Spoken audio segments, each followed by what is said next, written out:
Hi everyone, welcome back to HardReset.Info channel. Today I will show you how to install Brave browser.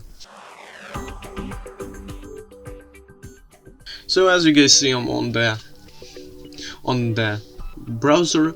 You can select whichever browser you have on your desktop. So just click on your browser and then Brave browser, search Brave browser. Click enter and then click on the bravebrowser.com.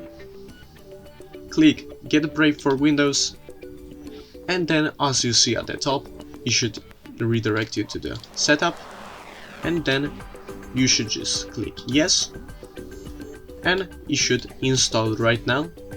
So it's already installing, and I will wait just a bit.